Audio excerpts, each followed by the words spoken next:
બોટાદમાં સાળંગપુર ધામમાં આજે વિશેષ ઉત્સવનું આયોજન થયું છે। હનુમાન જયંતિ પૂર્વે રાજોપચાર પૂજનનું વિશેષ આયોજન કરવામાં આવ્યું છે।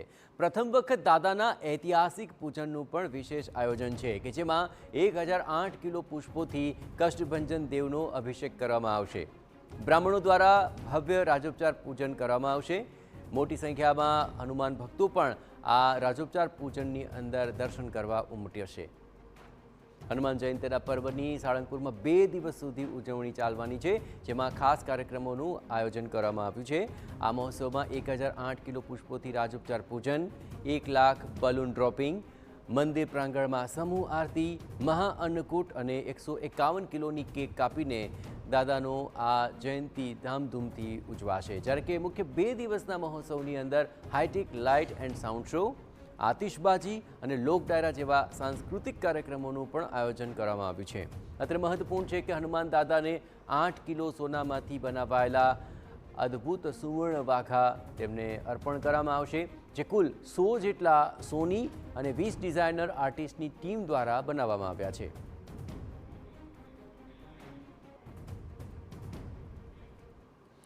તો સાળંગપુરમાં ઉપસ્થિત છે ટીવી9 સંવાદદાતા જિગ્નેશ પટેલ। જિગ્નેશ, આમ તો દર વર્ષે જોવા જઈએ તો વિશેષ આયોજન કરાતું હોય છે, આ વખતે કયા મુખ્ય આકર્ષણો રહેશે અને કેટલી સંખ્યામાં આ વખતે ભક્તો ત્યાં પહોંચવાના છે, તેને લઈને શું વ્યવસ્થાઓ આખરે ત્યાં ગોઠવવામાં આવી છે? જિગ્નેશ,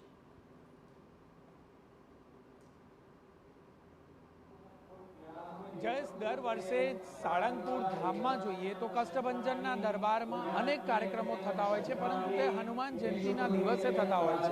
આ વખતે વિશેષ રીતે જોઈએ તો 2 દિવસના કાર્યક્રમો કરવામાં આવ્યા છે અને બીજા દિવસે એટલે કે અગાઉ હનુમાન જયંતિના પૂર્વે જ વહેલી સવારથી જ પૂજાનું આયોજન કરવામાં આવ્યું છે। સૌપ્રથમ તો દ્રશ્યો બતાવીશું કે રાજોપચાર પૂજા કે જે પ્રથમ વખત કરવામાં આવી રહી છે, આ રાજોપચાર પૂજા કરવામાં આવી રહી છે।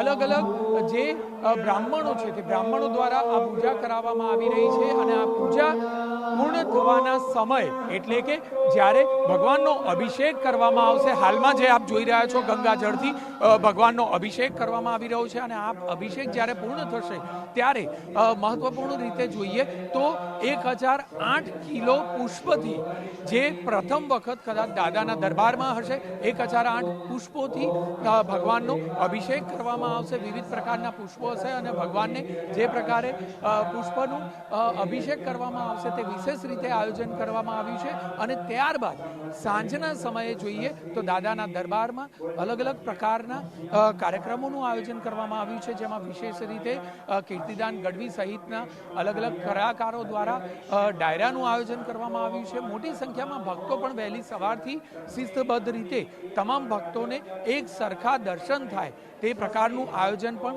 મંદિર પ્રશાસન દ્વારા કરવામાં આવ્યું છે। મહત્વની બાબત છે કે હનુમાન જયંતિના દિવસે સૌ કોઈ આતુર હોય છે કે દાદાના દર્શન ખૂબ નિકટથી થાય અને એ જ હેતુસર એ પ્રકારની કતાર ગોઠવવામાં આવી છે, લાઈનોની વ્યવસ્થા ગોઠવવામાં આવી છે, જેથી કરીને કોઈ પણ વ્યક્તિઓને જે દર્શન છે તે દર્શનનો લાભો સરળતાથી મળી જાય તે પ્રકારનું આયોજન કરવામાં આવ્યું છે। મહત્વપૂર્ણ બાબત એ છે કે આવનાર તમામ ભક્તો આતુરતાથી રાહ જોતા હોય છે કે ક્યારે દાદાના દર્શનનો લાભો હનુમાન જયંતિના દિવસે મળે અને એટલા માટે જ 2 દિવસીય તમામ કાર્યક્રમો રાખવામાં આવ્યા છે અને આ તમામ કાર્યક્રમોની અંદર જોઈએ તો રાત્રિના સમયે આતશબાજી, ભવ્યથી ભવ્ય આતશબાજીનું આયોજન કરવામાં આવ્યું છે અને આજ આતશબાજી ના સમયે સાથે જ લેસર શો પણ કરવામાં આવશે।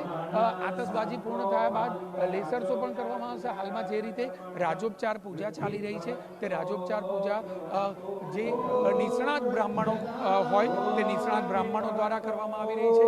દાદાને આજે વિશેષ રીતે તૈયાર કરવામાં આવ્યા છે અને દાદાના દર્શન માટે સરળતાથી દર્શનની વ્યવસ્થા પણ કરવામાં આવી છે। 1008 પુષ્પોથી ટૂંક સમયમાં જ કષ્ટભંજન દેવનો અભિષેક કરવાનું આયોજન કરવામાં આવ્યું છે, જેની સંપૂર્ણપણે તૈયારીઓ પૂર્ણ થઈ ચૂકી છે. આજના જે દાદાના દર્શન છે તે પણ અલૌકિક લાગી રહ્યા છે. દાદાને જાણે કે તે ભોગ ધરાવવામાં આવ્યો હોય અને આ જ ભોગ દાદા આરોગતા હોય તે પ્રકારના વસ્ત્રો, અલંકારો અને દાદાનો જે શૃંગાર છે તે શૃંગાર પણ ભાવ વિભોર ભક્તોને કરી રહ્યા છે.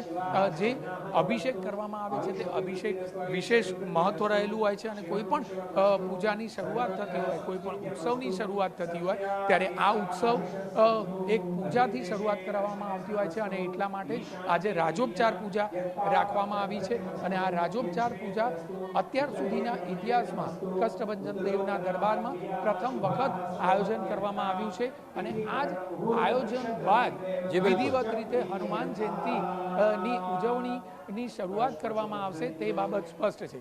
જય. બિલકુલ આભાર જિગ્નેશ. તમામ ગતિવિધિઓ પર આપ નજર રાખતા રહેજો. તો વિશેષ આયોજનો અને સાથોસાથ આ વખતના વિશેષ છે વાઘા અને આ વાઘામાં 3D વર્ક, બિકાનેરી મીણો, પેન્ટિંગ મીણો સહિતની કલા કારીગરોનો પણ ઉપયોગ કરાયો છે.